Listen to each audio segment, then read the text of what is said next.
Aspirants, welcome to your YouTube channel learn with Divyangana. देखिए, कल की क्लास के अंदर हमने अपनी सबसे पहली क्लास ली थी सीडीपी की और आज है आपकी क्लास सीडीपी की सेकंड। जिसने भी कल वाली क्लास वॉच नहीं करी है, एक प्लेलिस्ट बना दी गई है केवीएस 2022 करके, वहां पे आपको सारी की सारी क्लासेस एकदम से आपको सीरीज वाइज दिख जाएंगी। तो आप आसानी से अपनी सारी क्लासेस को, सारे टॉपिक्स को, सारे सिलेबस को वहां से कवर कर सकते हैं। लिंक मैं जो देती हूँ प्लेलिस्ट का, वो हर एक वीडियो के नीचे उसके डिस्क्रिप्शन में मैं लिंक प्रोवाइड कर देती हूँ, तो आप वहां से भी देख सकते हो, वरना डायरेक्टली आप चैनल पे जाएंगे, प्लेलिस्ट वाले ऑप्शन में आप जाएंगे, वहां पे आपको मिल जाएगी। ठीक है। और देखो, एक और चीज है, अगर मैंने उसके ऊपर केवीएस लिखा है तो इसका मतलब यही नहीं है कि ये पैडागोजी या ये सीडीपी सिर्फ और सिर्फ आपकी केवीएस में काम आनी है। आप कोई भी एग्जाम देते हो टीचिंग का, चाहे आप सीटैट दे रहे हो, चाहे आप सुपर टैट दे रहे हो, चाहे आप यूपी टैट दे रहे हो, चाहे कोई भी स्टेट टैट दे रहे हो, चाहे आप रीट दे रहे हो, चाहे आप एनवीएस दे रहे हो, चाहे आप DSSS भी दे रहे हो, चाहे आप केवीएस दे रहे हो, चाहे आप एएस दे रहे हो, चाहे आप एसएससी चंडीगढ़ दे रहे हो या XYZ, आप कोई भी एग्जाम दे रहे हो जहां पे आपकी टीचिंग मैथोडोलॉजी या टीचिंग एप्टीट्यूड या आपकी CDP child development and pedagogy आती है, तो वो आपकी क्लासेस हर एक एग्जाम के लिए आपकी इंपॉर्टेंट रहेंगी, चाहे आप फ्यूचर में किसी भी चीज की तैयारी करें या फिर आप प्रेजेंट में कर ही रहे हो। ठीक है, तो इसमें कोई दिक्कत वाली बात है ही नहीं। तो चलिए आज का अपना सेशन स्टार्ट करते हैं। जैसा कि हम सबसे पहली चीज पढ़ रहे थे भैया, क्या चीज पढ़ रहे थे हम? Understanding the learner. ठीक है, शिक्षार्थी को हम समझ रहे थे, उनको जान रहे थे। हमने अपनी पहली क्लास कवर करी जिसके अंदर हमने कॉन्सेप्ट ऑफ ग्रोथ पढ़ा, मतलब वृद्धि की अवधारणा पढ़ी। और आज के सेशन के अंदर हम लोग आगे बढ़ेंगे, तो आपका ग्रोथ वाला पार्ट पूरा कंप्लीट हो चुका है, उसको अच्छे से देख लो, नोट्स बना लो, फिर अपने हम लोग क्वेश्चंस वगैरह भी सॉल्व करेंगे, वो मैं आपको बताऊंगी। ठीक है, और टेलीग्राम ग्रुप का लिंक डिस्क्रिप्शन में दे दिया है, वहां पे जो भी क्लास आएगी उसका सारी के सारा नोटिफिकेशन उस पर आपका पहुंच जाएगा, क्लास भी आपकी वहां पे पहुंच जाएगी, ताकि आप डायरेक्टली वहां से भी क्लास को ओपन कर सकते हैं। ठीक है, और या फिर मान लीजिए अगर कभी आपका कोई सपोज एमसीक्यू करा रही हूं मैं, तो मैं आपको पहले वहां पे अपडेट कर दूंगी कि आज हम लोग एमसीक्यू करेंगे, आज हम प्रैक्टिस करेंगे, आज हम ये करेंगे, जो भी है। अब आज हम पढ़ेंगे कंसेप्ट ऑफ मैच्योरिटी, यानी कि परिपक्वता की अवधारणा। अब तक आपने जानी बच्चे के अंदर कैसे विकास होता है, कौन कौन से फैक्टर्स उस वृद्धि पे जो है बेसिकली अफेक्ट डालते हैं, ठीक है, प्रभाव डालते हैं। लेकिन आज हम पढ़ेंगे कि परिपक्वता क्या है। तो देखो, अभी तक आपने सीटेट का जब आपने एग्जाम दिया है तो उसमें आपने मैच्योरिटी पढ़ा होगा, बट बहुत छोटे से उसमें पढ़ा होगा। ठीक है, मतलब एक नॉर्मल सी डिफाइन वगैरह या 2-3 चीजें। अभी थोड़ा सा हम हल्का डिटेल में जाएंगे, है ना। तो देखो, मैच्योरिटी क्या है, जैसा कि अगर आप अपने डे टू डे लाइफ से देखो, मैंने आपको पहले भी ये चीज बोली थी, जब भी आप पैडागोजी पढ़ेंगे या मतलब सीडीपी वगैरह पढ़ेंगे, खुद को ही बच्चा और खुद को ही टीचर मान लेंगे। ठीक है, और देखो आई थिंक ये वाला जो एक होता है ना मोटिवेशन, इससे बड़ा कोई मोटिवेशन है ही नहीं कि भैया जो है हम हैं, हाँ हम ही हैं, अब बोलो। ठीक है, अपने अंदर बस ओवर कॉन्फिडेंस नहीं आना है, बट कॉन्फिडेंस एकदम भरपूर होना चाहिए।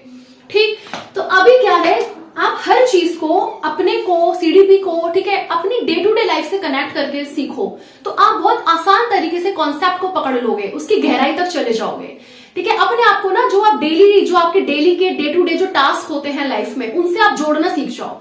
अभी क्या है, जब हम परिपक्वता की बात करते हैं, मैच्योरिटी की बात करते हैं, तो देखो क्या होता है, आप लोग कहते हो ना, जैसे आपके पेरेंट्स, आपकी मॉम डैड आपसे कह देते होंगे, आप किसी चीज की जिद कर रहे हो या कुछ ऐसी बात बोल रहे हो, तो मॉम क्या कहती है कि अभी तुम इतने मैच्योर नहीं हुए हो, है ना। या फिर आप खुद भी किसी से कह देते हो, ओ अभी तुम इतने मैच्योर नहीं हो, समझे। तो ये इसका मतलब क्या है, ये यहाँ पे मैच्योरिटी जो वर्ड आया है निकल के, ये किस चीज को दर्शा रहा है, ये बेसिकली एक समझ को दर्शा रहा है। कहने का मतलब उनका ये तो होता है कि अभी तुम में इतनी समझदारी नहीं है जितना तुम बन के दिखा रहे हो या जितना तुम करके दिखा रहे हो, यही होता है ना। तो ये क्या है भैया, ये जो मैच्योरिटी वर्ड आया है ना, ध्यान से देखेंगे तो ये जो बेसिकली कि मैच्योरिटी जो वर्ड आया है, ठीक है, अभी आप इतने मैच्योर नहीं हो, ये बेसिकली आपके अंदर कितनी समझ उत्पन्न है किसी चीज को लेके, उसको यहाँ पे दर्शा रहा है। अब आप इसको बहुत सिंपल से कॉन्सेप्ट में ऐसे समझेंगे, कॉन्सेप्ट ऑफ मैच्योरिटी। देखो, चेंजेस, जब आपके अंदर चेंजेस मतलब बदलाव। ठीक है, मैंने हिंदी वालों के लिए भी वर्ड्स को हिंदी में भी लिख दिया है ताकि आपको कोई प्रॉब्लम ना हो। इंग्लिश मतलब सब मिल बांट के पढ़ेंगे, कोई यहाँ पे इंग्लिश या हिंदी नहीं होगा, सब कुछ बराबर होगा। ठीक है, इंग्लिश होगा। अभी जैसे कि मैंने यहाँ पे लिखा है चेंजेस मतलब बदलाव। अब आप खुद देखो, जब आपकी चीजों में ना बदलाव आना शुरू हो जाए, जब आपके अंदर ना चेंजेस आने स्टार्ट हो जाए, वो चेंजेस किस किस लेवल पे हो सकते हैं, आपकी सोच में। अब आप खुद देखो, जब आप छोटे से बच्चे थे तो क्या आपकी सोच इतनी विकसित थी किसी भी चीज को लेके, या आपका जो एक एटीट्यूड था या आपका जो एक दृष्टिकोण था चीजों को देखने के लिए, चीजों को समझने के लिए, क्या वो इतना विकसित था? नहीं था। पहले आप किसी और ढंग से चीजों को सोचते थे, है ना, अब आप किसी और चीजों से सोचते हो। पहले आप थोड़ा दिल से सोच लेते थे, अब आप थोड़ा प्रैक्टिकल हो गए हो कि नहीं यार पहले की बात अलग थी भाई, ऐसे लाइफ नहीं चलेगी, थोड़ा प्रैक्टिकल होना तो पड़ेगा। पहले आपका सोचने का तरीका, चीजों को समझने का तरीका, चीजों को देखने का तरीका अलग था, बट आपके अंदर विद इन टाइम, धीरे धीरे एज के साथ, ठीक है, जैसे जैसे आपकी ग्रोथ हुई, आपके अंदर डेवलपमेंट, तो आपके अंदर एक मेच्योरिटी आने लगी, आपके अंदर ना चीजों को लेकर परिपक्वता आने लगी, अब आप पकने लगे, समझ रहे हैं। तो इस चीज को आप समझेंगे तो जो चेंजेस हो रहे हैं, जो बदलाव हो रहे हैं, चाहे वो विचार के अंदर हो, पहले आपके विचार अलग थे, अब आपकी चीजें, अब आपके विचारों में परिवर्तन आना शुरू हो गया है। चाहे आपका सेंस ऑफ रिस्पॉन्सिबिलिटी, मतलब जिम्मेदारियां, पहले आप अपनी जिम्मेदारी नहीं समझते थे, अभी आप जितने भी आई थिंक वीडियो देख रहे होंगे या जो जिन्होंने भी केवीएस का पेपर दिया है, आप बताओ आप कौन सी एज में आते हो, आप क्या एडोलेसेंस हो या फिर आप लोग किस में आते हो, बताइए, अडल्टहुड, है ना। तो हम सब किस में आ रहे हैं, एडल्टहुड में आ रहे हैं। एडल्टहुड भी दो तरीके का होता है, अगर आपने पढ़ा होगा तो। एडल्टहुड कितने तरीके का होता है, दो तरीके का होता है। कौन कौन सा भाई, एक होता है अर्ली और एक होता है लेटर, ठीक है, आपने पढ़ा होगा ये सब सीटेट के अंदर। अर्ली एडल्टहुड कौन सा होता है, कहां से कहां तक की, क्या कहते हैं एडल्टहुड को हिंदी में, इसको हम कहते हैं भैया युवावस्था। ये जो आपकी युवावस्था है ना, ठीक है, ये आपकी एडल्टहुड है। ये दो तरीके की होती है, एक अर्ली होती है, एक लेटर होती है। अभी हम जितने भी आ रहे हैं वो हम अर्ली एडल्टहुड के अंदर आते हैं। कहां से कहां तक की एज आती है इसमें 18 से लेके 30 साल तक की, पहले 25 तक का था, बट अब इसके अंदर 30 साल तक ऐड करा गया है। तो 18 to 30 इयर्स की जो एज है वो अर्ली एडल्टहुड में आ रही है।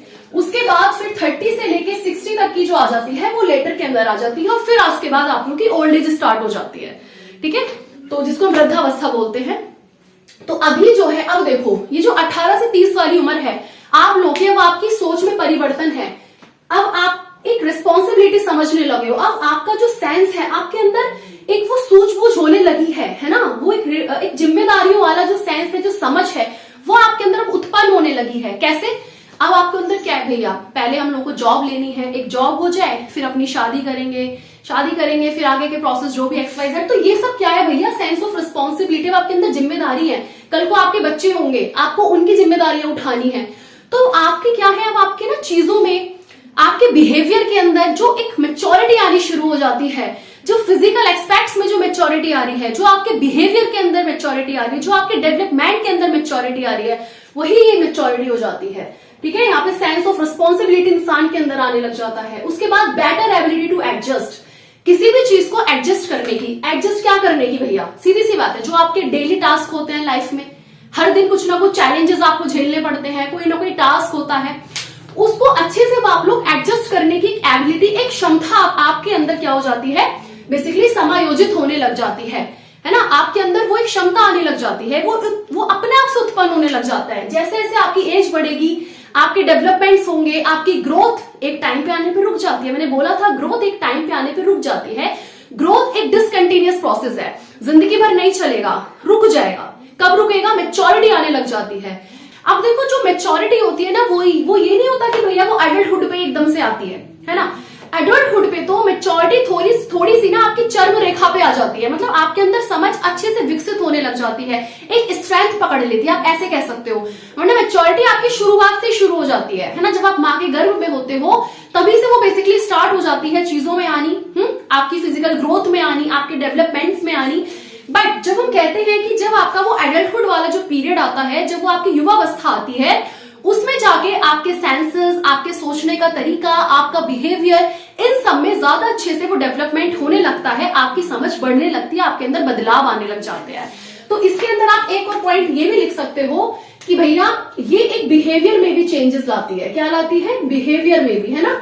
आपका जो बिहेवियर है, आपका जो व्यवहार है, उसके अंदर भी बदलाव आने शुरू हो जाते हैं। आप खुद से देखो, पहले आप जब छोटे थे तो आप क्या करते थे, चॉकलेट वगैरह आती थी, अपने भाई बहनों में, है ना, लड़ाइयां होती थी, ये मैं लूंगी, नहीं ये मैं लूंगा, है ना, या फिर ये मुझे दे दे। तो हम छोटी छोटी चीजों पे हम लोग लड़ते थे, हमारे अंदर इतनी मेच्योरिटी नहीं थी उस टाइम पे।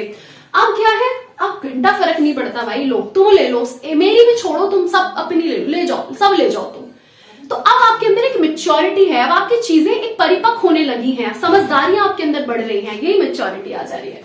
अब देखो सबसे पहले ना इस टर्म को जो यूज करा था वो अर्नोल्ड गैसल ने टर्म को यूज ये चीज। उसके बाद ये मेच्योरिटी ना एक बहुत नेचुरल और एक स्पॉन्टेनियस प्रोसेस है, मतलब ये एक प्राकृतिक है, ये एक स्वतः स्फूर्त है ना। नेचुरल कैसे है, देखो ये किसी ने, ये आपको कोई सिखाएगा नहीं कि मेच्योरिटी लाओ, सीखो मेच्योरिटी, हाँ ये कोई सिखाएगा नहीं आपको, ये तो खुद से आती है। जब आप बच्चे थे, मैंने आपको कल फर्स्ट क्लास में बोला था कि आपको चलना सिखाया किसी ने? क्या आपको बताया कि ऐसे ऐसे भागो, ऐसे ऐसे भागो? नहीं बताया ना। क्या आपको बताया कि ऐसे ऐसे घुटनों के बल चलो? नहीं बताया ना। आप खुद से सीखे। क्या आपको बताया ऐसे हाथ उठाते हैं, ऐसे करते हैं? जब आप बच्चे थे खुद से करते हो ना। मुंह में, जब छोटे बच्चे क्या करते हैं, अपना हाथ मुंह में ले जाएंगे। कुछ बच्चों को अंगूठा पीने वाली जो हैबिट होती है, तो क्या उनको कोई सिखा रहा है ऐसे करो? नहीं ना, वो खुद से उनकी चीजों में चीजें आ रही है, परिवर्तन हो रहे हैं। तो ये एक नेचुरल प्रोसेस है। बच्चा खुद से चलना सीख रहा है, बच्चा खुद से उठना सीख रहा है, बैठना सीख रहा है, तो ये सब एक नेचुरल प्रोसेस है, स्पॉन्टेनियस है भैया, चलता रहेगा, कुछ ना कुछ आप सीखते रहोगे। मैच्योरिटी डेवलपमेंट के साथ चलती रहती है, आपकी समझ हर उम्र में बढ़ती रहती है, चीजों को देख के, एक्सपीरियंसेस के साथ, चीजों के साथ। उसके बाद है ये हाईली डिपेंड करती है हेरिडिटी पे या जेनेटिक्स पे, मतलब अनुवंशिकता, इस पर सबसे ज्यादा डिपेंड। हेरिडिटी जो होती है वो एक तरीके से आप यही बोलोगे कि मैच्योरिटी हेरिडिटी पे आपकी डिपेंड करती है। बात है समझ में। उसके बाद है नॉट डिपेंड ऑन लर्निंग। देखो अधिगम पर ये डिपेंड नहीं करती, अधिगम पर ये डिपेंड करती नहीं है। अधिगम मतलब यहाँ पे आप किसी चीज को, एक तो यहाँ पे ना इस लर्निंग में आपको दिख रहा है, देखो यहाँ पे ना आपको कोई, आप सोचो कि आपको किसी स्पेशल मान लीजिए मोटिवेशन की जरूरत है, तो ऐसा भी नहीं है, कोई स्पेशल मोटिवेशन की यहाँ पे आपको जरूरत नहीं मिलेगी, है ना। लर्निंग में क्या भैया, कोई चीज लर्निंग कब आती है? अधिगम जब आप किसी चीज को सीखते हो, है ना। सीखने को हम कहते हैं, तो मान लीजिए आपने किसी चीज को एक्सपीरियंस किया है, तो इसमें मैच्योरिटी के लिए ना आपको किसी भी तरह के किसी एक्सपीरियंस की जरूरत पड़ेगी, ना किसी भी बाह्य मोटिवेशन की जरूरत पड़ेगी, ना किसी प्रैक्टिस की जरूरत पड़ेगी, है ना। तो इसलिए ये लर्निंग पे डिपेंड नहीं है। लेकिन एक बात ध्यान रखना, ये लर्निंग का आधार जरूर है, डिपेंड नहीं कर रही है, लेकिन ये बेस है लर्निंग का, ये ध्यान रखना। हर चीज का एक आधार होता है, हर चीज का एक बेस होता है, तो वो लर्निंग तभी तो आएगी। आप लर्निंग करना कब सीखोगे? जब आपके अंदर मैच्योरिटी होगी, वो समझ होगी आपके अंदर, है ना। तो जब आप क्या करोगे, आप फिर उस लर्निंग को सीखोगे। और लर्निंग एक ऐसा प्रोसेस है जो किसी भी इंसान के ओवरऑल डेवलपमेंट को कंप्लीट करता है, वो लर्निंग ही होता है। तो फिलहाल हम बात कर रहे हैं किसकी? मैच्योरिटी की। लर्निंग पर डिपेंड नहीं है। दूसरा, एक नॉट लाइफ लॉन्ग प्रोसेस, एक बहुत लंबा नहीं चलेगा, मतलब ऐसा नहीं कि जिंदगी की जैसे डेवलपमेंट होता है वो आपका कंसेप्शन से लेके लाइफ स्पैन तक चलता है, जब तक आपकी जीवन अवधि होती है, ठीक है। तो ये एक टर्म तक बेसिकली आपकी रहेगी। एडल्टहुड में इंसान में जितनी मैच्योरिटी आनी होती है, समझ जाता है वो चीजों को, तो इस तरीके से आप इसको समझेंगे। और दूसरा है क्वाइट एंड्यूरिंग एंड इररिवर्सिबल, स्थायी और अचल। देखो स्थायी तो ये इसलिए है, और इसको इररिवर्सिबल क्यों बोला गया है? इसको इररिवर्सिबल भाई इसलिए बोला गया है, आप खुद देखेंगे, अगर बच्चे ने एक बार सिटिंग सीख ली, बच्चा बैठना सीख गया, जब आप छोटे थे आप बैठना सीख गए, तो किसी ने बोला कि बेटा भूल जा, बैठना भूल जा, भूल जाओगे? नहीं भूलोगे ना। तो वो क्या है? इररिवर्सिबल हो गया, है ना। जो बच्चा एक बार काम करना सीख गया, बच्चा चलना सीख गया, बच्चा दौड़ना सीख गया, क्या वो उसको भूल सकता है? नहीं भूलेगा भैया, सीख गया वो सीख गया, दैट इज इररिवर्सिबल, इसलिए उसको रिवर्सिबल बोला गया।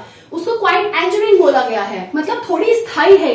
ये स्थायी कैसे है भाई? जो चीज आप सीख गए वो सीख गए, उसको दोबारा थोड़ी ना भूल रहे हो, और ना उसको रिवर्स में लेके जा रहे हो कि नहीं सिटिंग सीख गए, नहीं फिर से वापस जाओ उसमें, ऐसा नहीं हो सकता है। जब एक बार आपके अंदर होता है ना, मैच्योरिटी को आप ऐसे समझोगे कि एक कंप्लीट, एक तरीके से समझो मैच्योरिटी इज जस्ट लाइक एक कंप्लीशन होता है आपकी फिजिकल ग्रोथ का, कंप्लीशन होता है फिजिकल ग्रोथ का, और स्ट्रेंथनिंग होती है एमएससी में। एमएससी मतलब आपके मेंटल, सोशल, इमोशनल डेवलपमेंट में।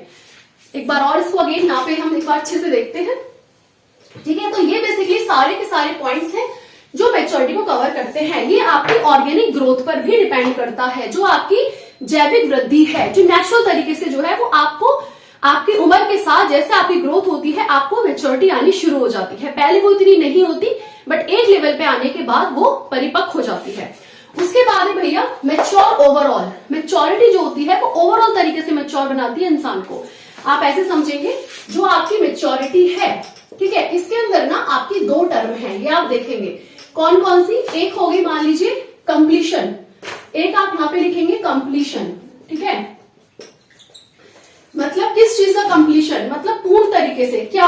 आपका फिजिकल ग्रोथ। जब आपकी फिजिकल ग्रोथ कंप्लीट हो जाती है। अब उस फिजिकल ग्रोथ में क्या क्या आता है? फिजिकल ग्रोथ वही मैंने आपको कल भी बोला था, आपका वेट, आपकी हाइट, आपका शेप साइज, आपका मसल्स के अंदर स्ट्रेंथनिंग होना, ठीक है, आपकी जो मसल्स होती हैं उनमें एनहेंस होना, तो ये सब चीजें मान लीजिए आपकी फिजिकल ग्रोथ में आती हैं। तो जब इसका ध्यान से सुनेंगे, बहुत छोटा सा कॉन्सेप्ट है, बहुत आसान सा, जब आपकी मेच्योरिटी तब आएगी भैया जब आपका कंप्लीशन हो जाएगा आपकी फिजिकल ग्रोथ में, और स्ट्रेंथनिंग मतलब एक मजबूती मिल जाती है, स्ट्रेंथनिंग मिल जाती है किस चीज में? स्ट्रेंथनिंग मिल जाती है आपके एमएससी में। एमएससी का मतलब क्या है? एमएससी का मतलब है, एम का मतलब है आपकी मेंटल, ठीक है, जो भी आपकी दिमाग, जो आपका बेसिकली किस चीज से जुड़ा हुआ है? दिमाग से जुड़ा हुआ है, जो आपका मेंटल डेवलपमेंट है, बौद्धिक तरीके से जब आपका विकास होता है। एस मतलब जब आपका सोशल सामाजिक तरीके से विकास, और ई मतलब आपका इमोशनल डेवलपमेंट, ठीक है, डेवलपमेंट मतलब विकास। तो जब आपको मेच्योरिटी तब आएगी भैया जब आपका क्या करती है मेच्योरिटी का रोल? कंप्लीशन हो जाता है फिजिकल ग्रोथ का, और दूसरा जब आपकी एमएससी के अंदर ये सब डेवलपमेंट्स के अंदर एक स्ट्रेंथ आने लगे, है ना।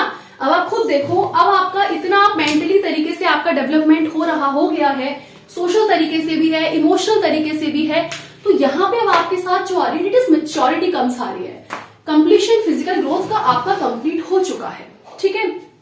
इसके बाद है ओवरऑल डेवलपमेंट, मैंने आपको ये बात बता दी है। Then absence stop further acquirement of skill, इसकी जो अनुपस्थिति होती है, एब्सेंस का मतलब होता है अनुपस्थिति, ठीक है। अगर मान लीजिए आपके अंदर मेच्योरिटी है ही नहीं, तो आप किसी भी स्किल को कैसे सीख पाओगे? किसी भी स्किल को सीखने के लिए सबसे पहले आपके अंदर मेच्योरिटी होनी चाहिए, तभी तो आप सीखोगे।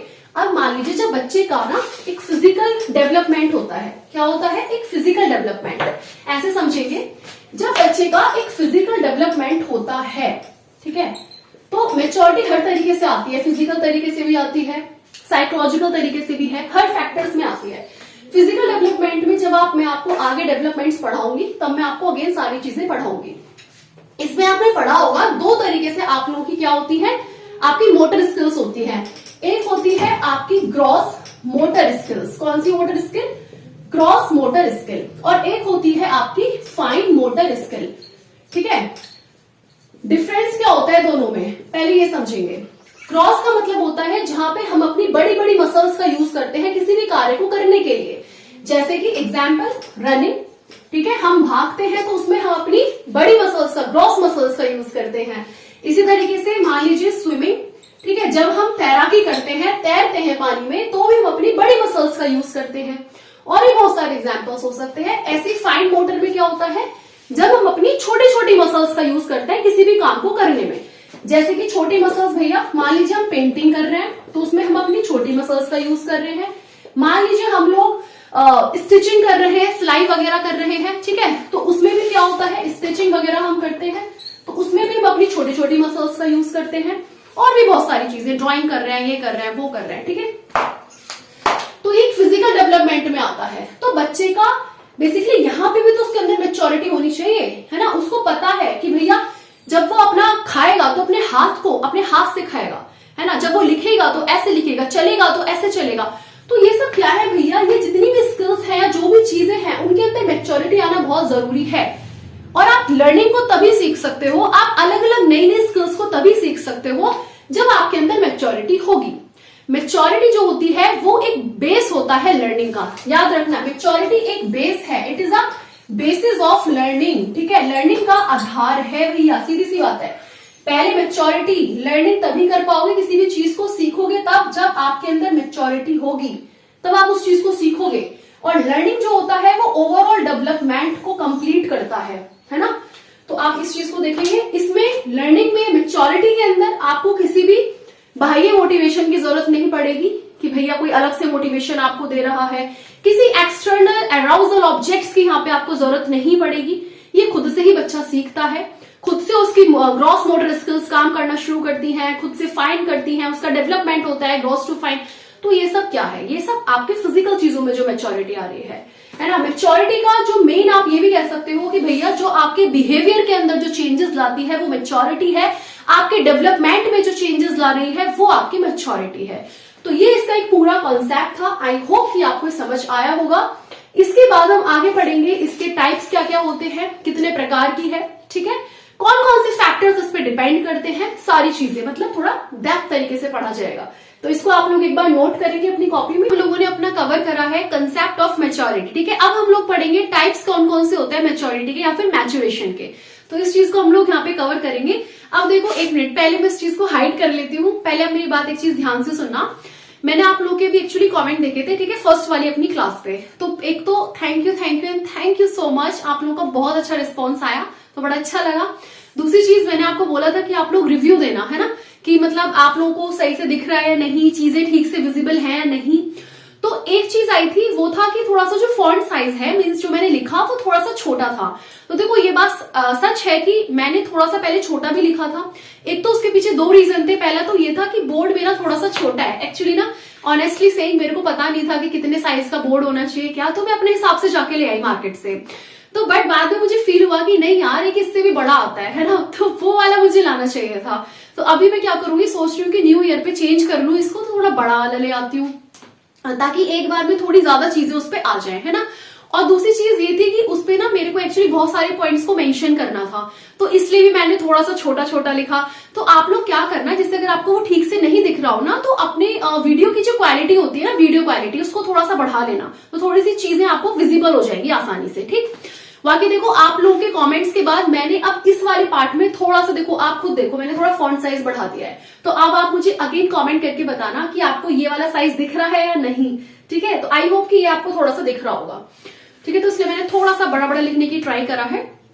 और देखो एक और चीज मैंने आपकी वीडियो में देखा, मतलब आई मीन कमेंट में देखा था, आप लोगों ने बोला है कि एक दिन में 2-2 वीडियो आप लोग मैं मतलब अपलोड करूं। तो देखो पहली चीज तो ये कि चीज मैंने भी सोची थी कि मैं एक दिन में 2-2 वीडियो अपलोड करूं। उसके पीछे रीजन ये है क्योंकि आपका जो सिलेबस है वो काफी ज्यादा वास्ट है, ठीक है। तो एटलीस्ट मिनिमम 2 महीने तो आपको लगने ही लगने हैं। अगर मैं एग्जाम की बात करती हूँ तो अभी एग्जाम ऐसा है कि देखो मार्च के एंड में या फिर अप्रैल वगैरह में होने के चांसेस हैं, उससे पहले नहीं होने वाला है। तो इस हिसाब से हमारी पूरी कोशिश है कि भैया फैब तक सब कुछ कवर हो जाए, आपके क्वेश्चन साथ के साथ प्रैक्टिस हो जाए, आपका सारा syllabus each and every topic आपका कवर हो जाए। ऐसा मैं अपना पूरा प्रयास करूंगी जितना मेरे से होगा, ठीक है, लेकिन मैं पूरा सिलेबस आपको कवर करा दूंगी। तो उसके साथ आपने क्या करना है, तो अभी क्या है देखो, थोड़ा सा दिक्कत ये है कि अभी ना थोड़ा सा एक तो मेरे को मेमोरी वाला इशू हो रहा है, मतलब थोड़ा सा फोन वगैरह, क्योंकि मैं फोन से ही शूट कर रही हूँ डायरेक्ट, तो भर जा रहा है, तो बड़ी दिक्कत अभी मेरे साथ आ रही है। तो मैं धीरे धीरे करके सबको सॉल्व करूंगी। तो कोशिश करूंगी कि मैं एक आध दिन में सारी चीजें ठीक कर दूं आप लोगों के लिए, ताकि एक दिन में ज्यादा से ज्यादा वीडियोस आपके आने स्टार्ट हो जाए, है ना। और थोड़ा सा लाइट वगैरह का भी देख रही हूँ, क्योंकि ऐसा हो रहा है ना कि मैं इधर से थोड़ा सा ब्लैकनेस हो रही है, इधर से थोड़ा, तो ये सारी चीजें भी थोड़ा सा सॉल्व हो जाए। बट फिलहाल है कि हम लोग अपने सिलेबस पे बढ़ते रहेंगे आगे, बस आप लोगों को ये ठीक से दिख जाए, ये ज्यादा जरूरी है। मैं दिखूं ना दिखूं कोई दिक्कत नहीं है, बट आपको मेन काम है, जो मेरा टारगेट है, बस आपको वो दिख जाना चाहिए, ठीक है। तो ये आप लोग देखेंगे। बाकी आप मेरे को बस कुछ दिन का टाइम दें, बाकी मैं नए न्यू ईयर से कोशिश पूरी रहेगी कि भैया ज्यादा ज्यादा वीडियोस आपके लिए लेके आऊं, ज्यादा ज्यादा चीजें आपको कराऊं, प्रैक्टिस क्वेश्चंस कराऊं, हर चीज कराऊं, ठीक। कोई दिक्कत वाली बात नहीं, आपका सिलेबस मैंने बोला है तो मैं आपको कवर कराऊंगी भी। बस मेन बात है आपको कंटिन्यूटी के साथ पढ़ना है, आपको कंसिस्टेंसी के साथ पढ़ना है। जो वीडियोस आपकी रह गई हैं, मैंने वीडियो पे, उसके थंबनेल पे और वैसे भी, ठीक है, टाइटल में भी मैंने क्लास मेंशन कर दी है कि भैया क्लास 1, क्लास 2, क्लास 3 आपकी क्लास बढ़ती चली जाएंगी। उस हिसाब से अगर आपकी कोई सी क्लास रह भी जाती है तो आप उसको वॉच करेंगे, ठीक। तो चलिए हम अपने आज के टारगेट पे बढ़ते हैं। अब ये है हमारा टाइप्स ऑफ मैच्योरेशन या फिर मैच्योरिटी, परिपक्वता के कौन कौन से प्रकार होते हैं। देखो वैसे तो आपको परिपक्वता बहुत तरीके से दिख जाएगी, फिजिकल, बायोलॉजिकल, ठीक है, उसी में आ गया कॉग्निटिव, इमोशनल, स्पिरिचुअल, बहुत तरीके होते हैं हर चीज के। लेकिन जो सबसे ज्यादा जो मेनली जो 2 इंपॉर्टेंट है उनको आप लोग पढ़ेंगे, वो है आपका फिजिकल, जिसको हम शारीरिक बोलते हैं, शारीरिक तरीके से जब परिपक्वता आती है इंसान में, और दूसरा होता है कॉग्निटिव, जब संज्ञानात्मक तरीके से परिपक्वता आती है, जिसका सारा का सारा संबंध आपके ब्रेन से होता है, आपके माइंड से होता है, आपकी बौद्धिक क्षमता से होता है, आपके इंटेलेक्चुअल चीजों से होता है। इस चीज को आप लोग समझेंगे। तो देखो भाई, सबसे पहले जैसे कि फिजिकल, हम शारीरिक की यहाँ पे बात कर रहे हैं, तो क्या होता है ना, शारीरिक के अंदर क्या चीजें आती हैं। अब आपको फिजिकल, मैंने आपको पहले भी ये चीज बोली थी, वृद्धि जब पढ़ाया था तब भी मैंने आपको पढ़ाया था कि पूरी की पूरी वृद्धि होती ही आपकी फिजिकल चेंजेस पे है डिपेंड। तो यहाँ पे आपको फिजिकल ग्रोथ देखने के लिए मिल जाएगी, साथ में डेवलपमेंट। फिजिकल ग्रोथ में आप अच्छे से जानते हो, हाइट आता है, वेट आता है, शेप साइज आता है, बॉडी मास, जिसको आप द्रव्यमान कहते हैं हिंदी में। देखो ब्लू से ना मैंने हिंदी में लिखा है और ब्लैक से इंग्लिश में लिखा है, ताकि किसी भी प्रकार के विद्यार्थियों को कोई भी दिक्कत ना हो, ठीक। इसके बाद एक्सपेंशन ऑफ मसल्स टिश्यू, जब आपकी मसल्स टिश्यू में क्या होता है, एक्सपेंशन होता है, ठीक है, उसमें विस्तार होता है, तो ये सब किस चीज का टाइप आ जाता है, फिजिकल ग्रोथ हम इसको बोल देते हैं। दूसरा आता है डेवलपमेंट, ठीक है। डेवलपमेंट के अंदर ना, अब मैंने आपको बोला था जब फिजिकल डेवलपमेंट होता है बच्चे का, जब आप छोटे बच्चे थे, जब आपका फिजिकल डेवलपमेंट हुआ, स्टार्टिंग से होना शुरू हुआ, तो क्या होता है, दो तरह की स्किल्स होती हैं, है ना। मोटर स्किल्स जो होती है इसको हम बोलते हैं, कौन कौन सी, एक ग्रॉस मोटर स्किल होती है, एक फाइन मोटर स्किल होती है, ठीक है। तो देखो भैया, ग्रॉस मोटर स्किल को आप ऐसे समझ लो, जिसके अंदर इंसान अपनी बड़ी बड़ी मसल्स का यूज करता है, उसको हम ग्रॉस मोटर स्किल कह देते हैं। जिसके अंदर छोटी छोटी मसल्स का यूज होता है, उसको हम फाइन मोटर स्किल कह देते हैं। अब अगर हम एग्जाम्पल के तौर पे, उदाहरण के तौर पे आपको बताऊं, तो जो ग्रॉस मोटर स्किल होती है उसके अंदर, जैसे जब आप रनिंग करते हो, है ना, तो वो स्विमिंग करते हो, तो उस केस में आप कौन सी वाली मसल्स का यूज करते हो, बड़ी बड़ी वाली मसल्स का। और जब हम मान लीजिए पेंटिंग कर रहे हैं, स्केचिंग कर रहे हैं, ठीक है, या फिर हम बेसिकली जब सिलाई बुनाई होती है, स्टिचिंग निटिंग करते हैं, तो उस केस में हम किस चीज का यूज करते हैं, अपनी छोटी वाली मसल्स का, फाइन मोटर स्किल्स का यूज करते हैं, फाइन मसल्स का यूज करते हैं। वही चीज मैंने आपको यहाँ पे बताई है कि भैया एक तो हो गई आप लोगों की ग्रॉस, ठीक है, जहां पे हम लोग बड़ी बड़ी मसल्स का यूज करते हैं, और दूसरी हो जाती है फाइन। फाइन से जैसे कि समझ में आ रहा है कि भैया छोटी छोटी मसल्स का यूज करते हैं, ठीक है। तो यहाँ पे आप इस चीज को एक बार देखेंगे। अब ये क्या होता है ना, जब आपके मैचुरेशन होते हैं, तो आप इस चीज को समझ लो एक बार, ये जो पूरी मेच्योरिटी है, जहां पे एक फिजिकल टाइप की हो गई और एक कॉग्निटिव टाइप की हो गई। यहाँ पे ग्रॉस में बड़ी बड़ी मसल्स का यूज हो रहा है, तो यहाँ पे आप लोग लिख सकते हो, ठीक है। इसके ऊपर मैं लिख देती हूँ, ग्रॉस के ऊपर मैंने लिख दिया बड़ी, और आपको समझाने के उद्देश्य से, और यहाँ पे मैंने लिख दिया छोटी, ठीक है, तो कोई प्रॉब्लम नहीं आएगी। अब आप इसको समझेंगे। दूसरा होता है कोऑर्डिनेशन स्किल्स का भी डेवलपमेंट होता है। कोऑर्डिनेशन स्किल्स कौन सी होती हैं, जैसा कि आपको नाम से पता चल रहा है, कोऑर्डिनेशन, जब कोऑर्डिनेशन बन रहा है, ठीक है। कैसे, जब आप छोटे बच्चे थे, तो जब मैम क्या बोलती थी, एक आपको टीम वर्क दिया जाता है ना, एक ग्रुप में वर्क करो, तो उस ग्रुप में वर्क करने का सबसे बड़ा फैक्टर, सबसे पहली चीज क्या होती है कि आपको कोऑर्डिनेशन बिठा के चलना है ना। होता है ना कि भैया हम कई बार क्या होता था, शिकायत कर देते थे मैम से, मैम ये हमारी बात नहीं समझ रहे हैं, मैम ये सुन जो हम बोल रहे हैं उसको हम ये बेसिकली सुन नहीं रहे हैं, ठीक है, मैम ये हमारे साथ कोऑर्डिनेट नहीं कर पा रहे हैं। तो वो कोऑर्डिनेशन बनाना बहुत जरूरी होता है, साथ लेकर चलना बहुत जरूरी होता है। तो ये कोऑर्डिनेशन स्किल्स का मतलब यहाँ पे क्या आता है, नाम से ही आपको पता चल गया, कोऑर्डिनेट हो रहा है, ठीक है। जब आपके शरीर के जो भाग होते हैं, जब एक साथ आपके कई सारे भागों का इस्तेमाल होने लगे, स्किल्स का इस्तेमाल होने लगे, तो वो कोऑर्डिनेशन स्किल्स बन जाती हैं। अब जैसे हम एग्जाम्पल के तौर पे समझते हैं, जब आप खाना खाते हो, ठीक है, खुद से रिलेट करो, जब आप खाना खाते हो तो क्या सिर्फ हाथ से ही खाना खा रहे हो, बाकी बॉडी के किसी और पार्ट का आप यूज ही नहीं कर रहे हो, बताइए, नहीं होता ना ऐसा। भाई जब हम खाना खाते हैं तो हम खाना खाने के साथ, यानी हाथों के साथ, अपनी आंखों का भी इस्तेमाल कर रहे हैं। क्यों कर रहे हैं, खाने को देखने के लिए, भैया भोजन में तो आज ये है, पता कैसे चला कि आज आप लौकी की सब्जी खा रहे हो या आप छोले भटूरे खा रहे हो, आपको आंखों से देख के पता चला ना। तो एक तो आपका भैया इसके अंदर क्या यूज होते हैं, आपके सेंसेस का यूज होता है। किसका यूज होता है, आपके सेंसेस का यूज कोऑर्डिनेशन स्किल्स में। अब जैसे आप आंखों का भी यूज कर रहे हो, ठीक है, इसके बाद मतलब आप अपने बहुत सारे बॉडी पार्ट्स का, मतलब बहुत अलग अलग अंगों का यूज करते हो जब आप, तो उसको हम कोऑर्डिनेशन स्किल्स कहते हैं। जब वो एक साथ सारी की सारी आपके जो पार्ट्स होते हैं वो बेसिकली क्रियाएं करती हैं। आंखों का यूज करा, हाथों से यूज करा, किसका, खाने का यूज करा, ठीक है। उसके बाद आप नोज का भी यूज कर रहे हो। क्यों यूज कर रहे हो, खाने की स्मेल आ रही है, उफ आज तो भैया छोले भटूरे की मस्त खुशबू आ रही है, आज तो पूड़ी बनी है, आज तो ये बना है, तो हम खुशबू से पहचान जाते हैं, उफ आज तो हलवा बना है। तो ये क्या है, ये हमारे, इससे हम नोज के थ्रू, ठीक है, पता लगा रहे हैं कि क्या बना है। तो यहाँ पे नोज भी काम कर रही है, ठीक है, उसकी किसके लिए, स्मेल के लिए। और तीसरा हाथों का यूज मैंने आपको बता दिया, खाने के लिए। फिर जब खाना मुख में डाला तो वो अंदर गया पेट में।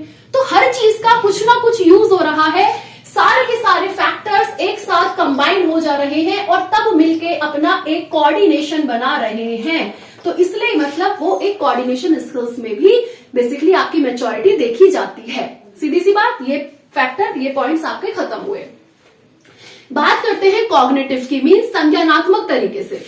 तो संज्ञानात्मक तरीके से किस तरीके से परिपक्वता आती है, भाई देखो कॉग्निटिव में ना क्या होता है, आप ये ऐसे इसको कह सकते हो छोटे से फॉर्म में कि जब जो पीपल होते हैं, जो इंसान होते हैं, जब उनके अंदर चेंजेस आना शुरू हो जाए, ठीक है, when the people make changes in what factors, तो वो फैक्टर्स यही है भैया, जब प्रॉब्लम सॉल्विंग मतलब समस्या समाधान।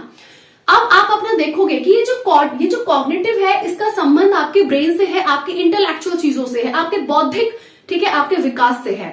तो प्रॉब्लम सॉल्विंग में मेच्योरिटी कब आएगी कॉग्निटिव में? जब आप प्रॉब्लम सॉल्व करने लग जाओ, ठीक है। मान लीजिए कोई भी ऐसी कॉम्प्लेक्स, मान लीजिए प्रॉब्लम है, कंडीशन है, जब आप किसी भी अपनी प्रॉब्लम का समाधान ढूंढने लग जाएं, ठीक है, एक सोल्यूशन ढूंढने लग जाए, कोई भी प्रॉब्लम है उसको सॉल्व आप करना स्टार्ट हो जाए, तो इट मीन्स आपके अंदर मैच्योरिटी आ रही है। किस बेसिस पे? प्रॉब्लम सॉल्विंग वाले बेसिस पे, पहली चीज।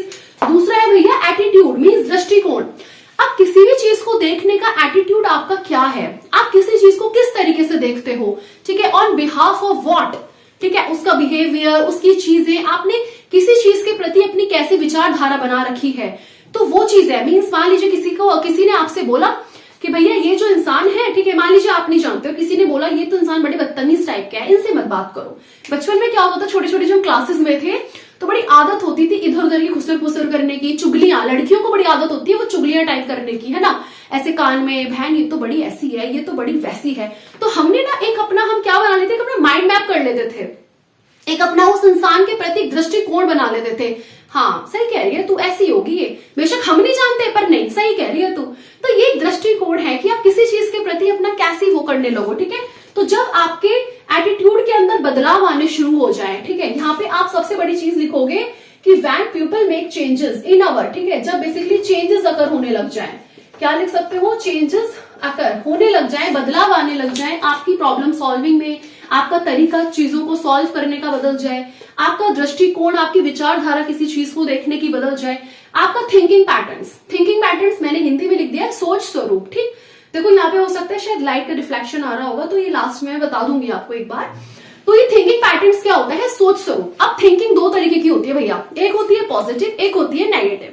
अब जैसे आप लोग में से आधे लोग होंगे जो बहुत ज्यादा कॉन्फिडेंस में होंगे और बहुत पॉजिटिव वे से अपनी तैयारी को जिन्होंने स्टार्ट करा है, ठीक है, और कुछ बहुत ज्यादा नेगेटिव वे में होंगे, क्या, अरे यार इतने सारे फॉर्म फिल हुए हैं, लाखों में फॉर्म फिल हुए हैं, इतना टफ सिलेबस है, कैसे होगा, मुझसे नहीं होगा। ये जो थिंकिंग आप सोच रहे हो ना, नेगेटिव पॉजिटिव, इसका बहुत बड़ा रोल होता है। इसलिए मैं आपको अपनी सारी मोटिवेटिंग वीडियोस में भी यही बोलती हूँ, भैया देखो जीवन में आए हो ना, करना तो काम जब भी आपको ही है, कोई और तो करेगा नहीं, तो बेटर है उसको पॉजिटिव तरीके से करो ना, काहे उसमें इतना नेगेटिव होना है भाई, मत हो, बिल्कुल मत हो। तो इसलिए थिंकिंग पैटर्न्स भी ना दो तरीके के हो गए हैं, पहला एक पॉजिटिव और दूसरा एक नेगेटिव। अब वो आपके ऊपर है, अगर आप पॉजिटिव सोचोगे तो उसका जो इफेक्ट होगा, वो जो आपका डेवलपमेंट होगा वो भी एक पॉजिटिव तरीके से होगा, उस चीज में मैच्योरिटी पॉजिटिव तरीके से आएगी। अगर नेगेटिव सोचोगे तो फिर उसका इंपैक्ट नेगेटिव होना है। तो जब आपके थिंकिंग पैटर्न्स में बदलाव आने लगे, सोचने का तरीका बदलने लगे, आपका लैंग्वेज में डेवलपमेंट होना लगे, सीधी सी बात है, लैंग्वेज में चाहे वो एक सेंटेंस के बेस पे, वर्ड्स के बेस पे आपके अंदर मैच्योरिटी आने लगे।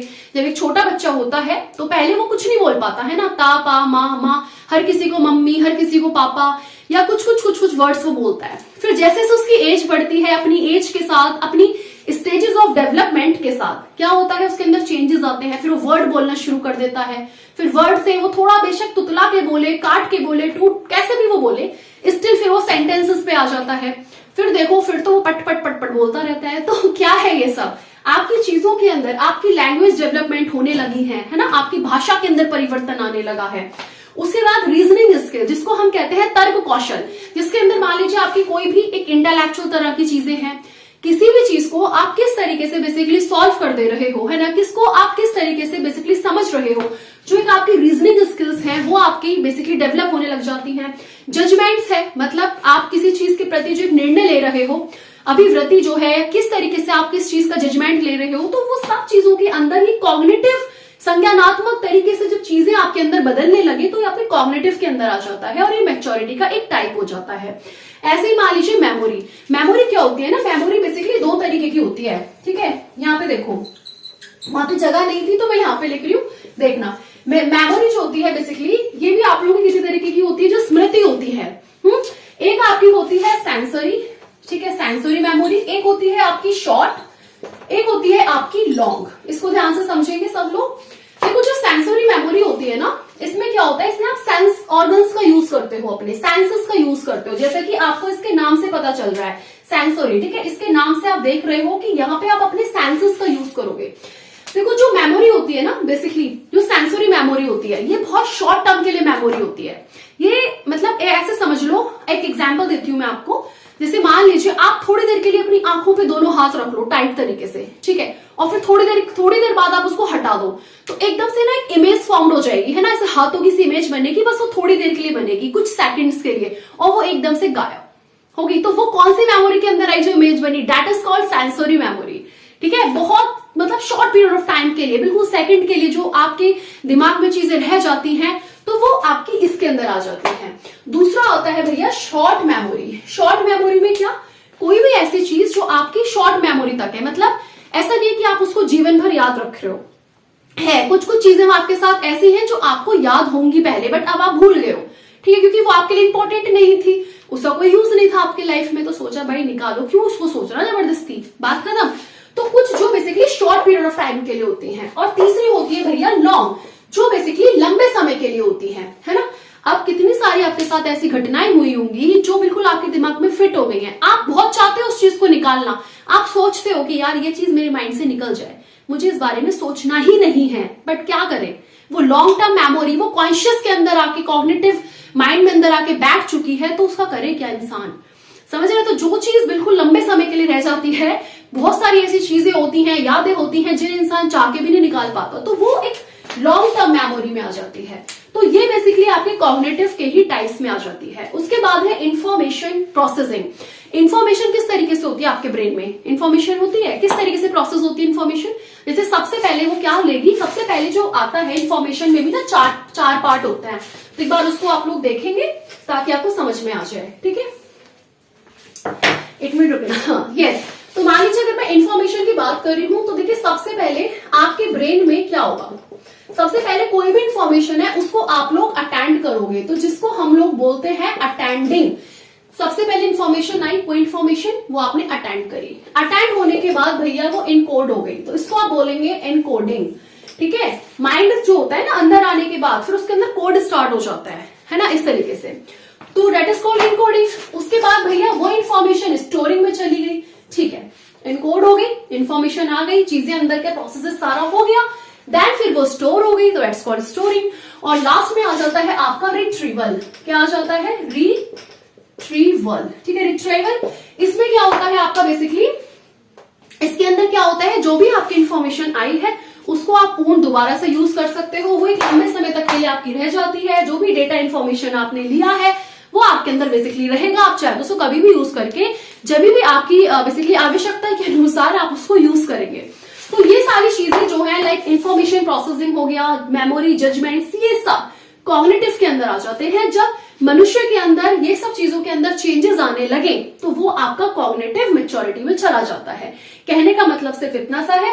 अब आपको बताना कोई चीज नहीं समझ आई है तो कमेंट सेक्शन में कमेंट करना, पूछ लेना मेरे से, ठीक है, कोई डाउट नहीं रहना चाहिए अपना। और बाकी इसके बाद अब टाइप्स आपके कवर होते हैं, और इसके बाद अब हम करेंगे कि भैया किन किन फैक्टर्स पे डिपेंड करता है, और देन फिर कैरेक्टरिस्टिक्स क्या होती हैं। तो ये चीज आप एक बार इसको नोट डाउन कर लो, जो भी होगा, ठीक है। और देखो मैंने आपको बोला था कि ये फ्लो चार्ट्स की हेल्प से हम लोग कर रहे हैं सारी चीजें, ठीक है। लंबा लंबा वो लिखना नहीं है अपने को बस कंसेप्ट को क्लियर करना है।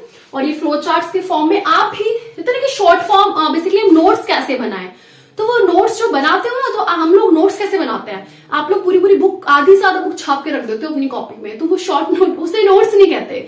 नोट्स बनाने का तरीका कुछ इस तरीके से आप लोग सीखो, जब नोट्स बनाया करो तो उनको थोड़ा फ्लो चार्ट्स की फॉर्म में बनाओ, ठीक है। थोड़ा सा उसमें आप लोग माइंड चार्ट्स बनाओ, चीजें बनाओ, तो वो उसमें क्या होता है ना, कम चीजें लिखनी पड़ती है और ज्यादा इन्फॉर्मेशन आप लोग ग्रैब कर लेते हो, ठीक है। देखिए हम लोगों ने ना मैच्योरिटी का पूरा कंसेप्ट पढ़ लिया है, ठीक है, उसके टाइप्स पढ़ लिए हैं। अब बात आती है भैया कौन कौन से फैक्टर्स अफेक्ट करते हैं, जैसे ग्रोथ पे भी करते हैं, डेवलपमेंट पे भी करते हैं, हर चीज पे कोई ना कोई ऐसा कारक होता है जो प्रभावित करता है हर किसी ना किसी चीज को, ठीक है। आपको भी कोई ना कोई चीज प्रभावित करती होगी, चाहे वो पॉजिटिव वे में हो सकती है, चाहे वो नेगेटिव वे में हो सकती है ना।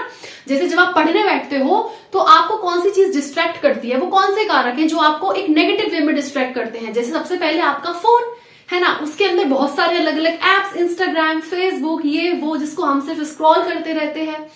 तो इसी तरीके से कौन से वो कारक है ना, तो सबसे पहले भैया जो फिजिकल हेल्थ होती है एक माँ की और एक बच्चे की, जब बच्चा पेट में होता है तो क्या बोला जाता है भैया मदर्स को कि अच्छे से अच्छा भोजन करें, ठीक है। माँ ही अच्छा नहीं खा रही है तो बच्चे को अच्छे अच्छे न्यूट्रिएंट्स कैसे मिलेंगे। तो जब माँ की स्वास्थ्य अच्छा नहीं रहेगा, जब माँ ही बीमार रहेगी तो बच्चा कैसे स्वस्थ हो सकता है। पहली चीज तो यही है सबसे पहले।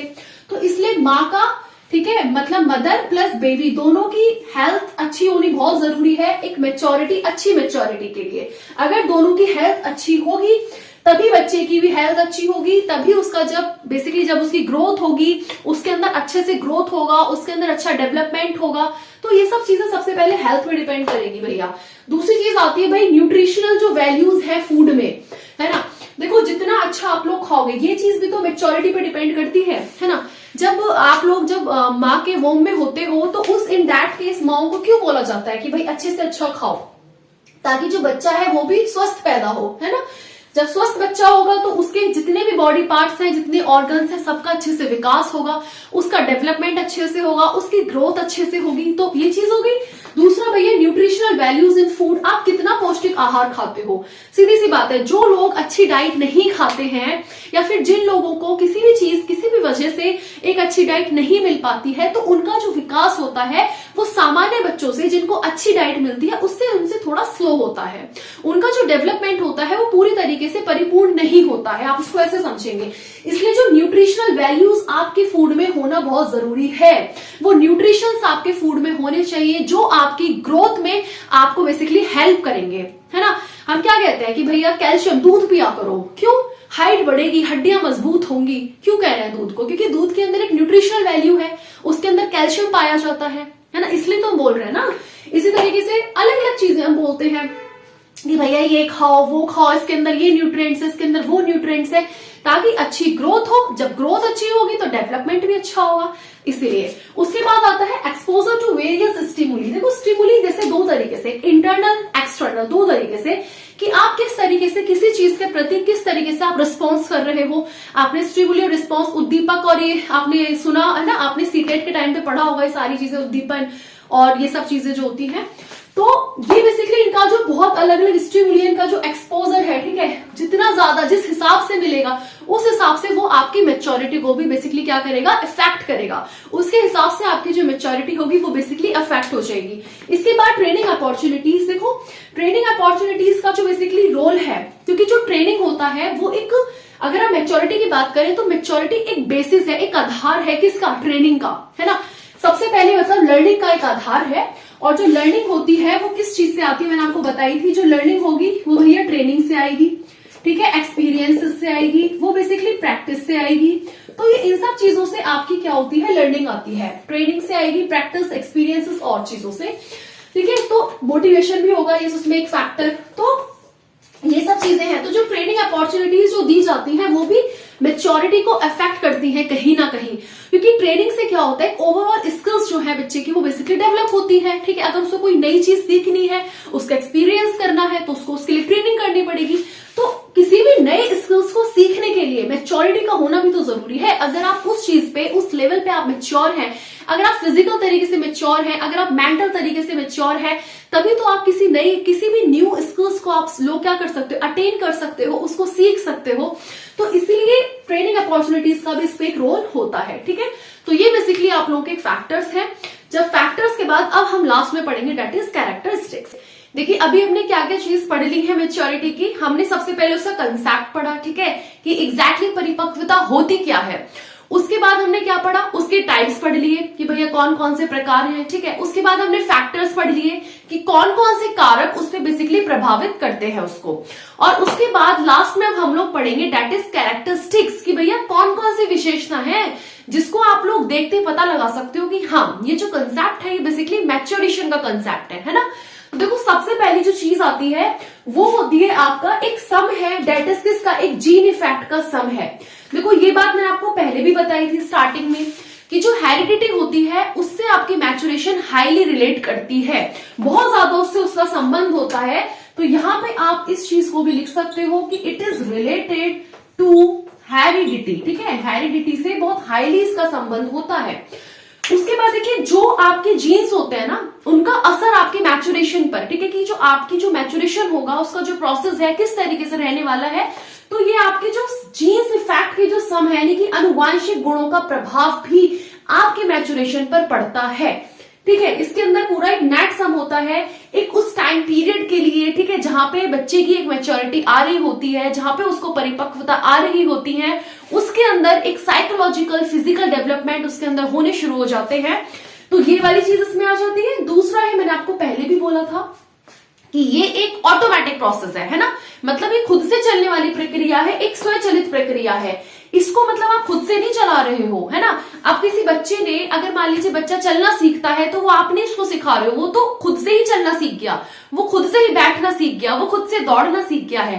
तो वो एक ऑटोमेटिक प्रोसेस है जो कि अपने आप चल रहा है। जब तक आप लोगों की ग्रोथ चलेगी, है ना, ग्रोथ के साथ आपकी मैच्योरिटी शुरू तो हो जाती है।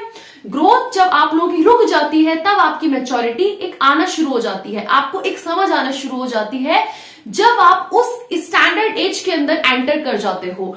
ठीक है, तो ये एक खुद चलने वाली प्रोसेस है जिसके अंदर मान लीजिए आपका somatic, psychological, mental, differentiation, integration आपका आ जाता है। सोमैटिक जो है बेसिकली वो फिजिकल, बायोलॉजिकल या फिर दैहिक बॉडीली तरीके को ही बोला गया है यहाँ पे। तो ये सारी की सारी जब इसके अंदर चीजें आ जाती है, यानी कि वो ऑटोमेटिक तरीके से चल रहा है। यहाँ पे आपका साइकोलॉजिकल डेवलपमेंट भी हो रहा है, फिजिकल डेवलपमेंट भी हो रहा है ना। तो ये सारी चीजें खुद ब खुद हो रही हैं।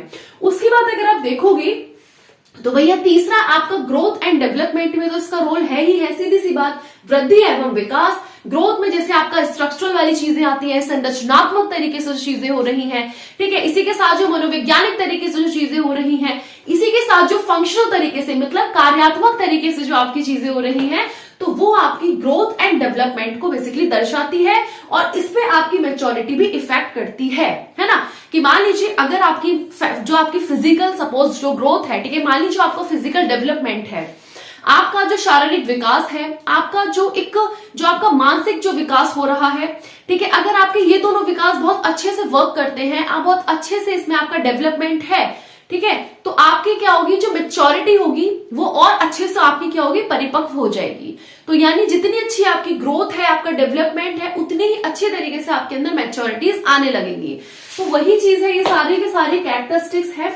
इसको आप एक ऐसे भी देख सकते हो कि भैया जो आपकी बेसिकली मैच्योरिटी है, ठीक है, ये दो फैक्टर्स पे इफेक्ट करती है। देखो ये स्ट्रक्चरल एंड ये फंक्शनल चेंजेस जो मैंने बताए हैं, ये structural and functional changes body के होते हैं। किसके होते हैं? बॉडी के अंदर जो जो चेंजेस आ रहे हैं, जो जो आपके बिहेवियर के अंदर चेंजेस आ रहे हैं, एंड एज वेल एज, ठीक है, और साथ में ब्रेन के अंदर, ये भी आप याद रखना, क्योंकि जो चेंजेस आ रहे हैं आपके मस्तिष्क के अंदर, जो क्या क्या चेंजेस आ रहे हैं उसका ये चीज है। अब जो मैच्योरिटी है भैया, उसके अंदर आपका इंटरनल चेंजेस भी होते हैं और साथ में एक्सटर्नल चेंजेस भी होते हैं, ठीक है, आंतरिक परिवर्तन भी होंगे और साथ में बाह्य परिवर्तन भी होते हैं। साथ के साथ आपके ब्रेन के अंदर भी आपकी चीजें, आपकी बॉडी के अंदर भी आपकी चीजें बदलाव होती रहती हैं। तो ये चीज इसको आप यहाँ पे समझेंगे। अब देखिए एक और चीज आप ध्यान रखेंगे, जो आपका मैच्योरिटी है, ठीक है, मैच्योरिटी जो है मैंने आपको बताया था ये आपके टाइम के साथ आएगी, है ना। जब आप एक एडल्टहुड वाले टाइम में आ जाते हो तो वहां पे आपकी मैच्योरिटी जो होती है वो बहुत अच्छे से आना स्टार्ट हो जाती है। तो एक तो टाइम के साथ आपके साथ मैच्योरिटी आएगी। जब आप छोटे होगे तो आप इतना मैच्योर नहीं हो, ठीक है, आपके ऑर्गन्स भी इतने मैच्योर नहीं है, ना आप फिजिकली इतना मैच्योर हो, ना आप मेंटली इतना मैच्योर हो, ना आप इमोशनली इतना मैच्योर हो, ना आप सोशली इतना मैच्योर हो। तो ये जो जितनी चीजें हैं ये टाइम के साथ आ रही है। और दूसरा, इसके अंदर अलग अलग आपके पार्ट्स का रिफ्लेक्शन होता है, रिफ्लेक्सेस होती है चीजें। और यहीं पे अगर मैं बात करती हूँ किसकी, दैट इज कॉल्ड लर्निंग, ठीक है। जो लर्निंग है, जो अधिगम है, अगर मैं इसकी बात करती हूँ तो अधिगम कैसी प्रक्रिया है भैया? अधिगम तो जो लर्निंग है ये तो आप लोगों की प्रैक्टिस से आ रही है ना। जब आप प्रैक्टिस कर रहे हो तो उससे आ रही है, जब आप किसी चीज को एक्सपीरियंस कर रहे हो तो उससे आ रही है, ठीक है। जब मान लीजिए एनवायरमेंट से भी इसका एक रिलेशन होता है, ठीक है। इसी तरीके से आपकी जो नॉलेज है, ठीक है, उससे ये सब चीजें आपको जो लर्निंग है वो बेसिकली आ रहा है। लेकिन एक बात याद रखना कि जो मोटिवेशन है वो बेसिकली एक बेस होता है लर्निंग का, ठीक है। मोटिवेशन एक बेस है, एक आधार है लर्निंग का। जब आप लर्निंग तभी कर पाओगे जब आपके अंदर वो मैच्योरिटी होगी, है ना। सॉरी मैंने मोटिवेशन बोल दिया, मैच्योरिटी में क्या बोल रही हूँ कि जो मैच्योरिटी होती है वो एक बेस होता है लर्निंग का, ठीक है। आप लर्निंग करनी है, आपको मान लीजिए बहुत सारी स्किल्स को अटेन करना है, बहुत सारी स्किल्स को आपने सीखना है, तो आप कब उसको सीख पाओगे? पहले आपके अंदर ना एक फिजिकल, मेंटल एक मैच्योरिटी होनी चाहिए, चीजों की एक समझ होनी चाहिए, तो आप अलग अलग स्किल्स को सीख सकते हो। Whatever you want to grab, आप उसको इजीली करके सीख जाओगे, है ना। तो ये सारी चीजें आ गई आपकी, तो आप इसको एक बार देखेंगे, ठीक है। लर्निंग का क्या है, इसमें मैच्योरिटी का बेसिकली इसके अंदर क्या रोल होता है। यस, तो देखिए ये आपका एक सारा का सारा कॉन्सेप्ट है आपका मैच्योरेशन का, ठीक है, आपकी मैच्योरिटी का, परिपक्वता का। तो इसको आप लोग एक बार देख लीजिए क्या क्या इसके अंदर चीजें मैंने आपको बताई हैं, नोट कर लीजिए अपने नोट्स में। और यस, क्लासेस आप लोगों की अब रेगुलर आना स्टार्ट रहेंगी, इसमें कोई दिक्कत नहीं है। रेगुलर क्लासेस आएंगी, वही आपके 2 बजे आपका टाइम है, 2 बजे आपकी क्लास अपलोड हो जाएगी। तो आप लोग कंसिस्टेंसी के साथ अपनी क्लास को देखेंगे। मैंने आपको बोला था कि सिलेबस मैं आपका कवर कराऊंगी, तो इट मींस मैं आपका कवर कराऊंगी, उसकी आप टेंशन मत करो।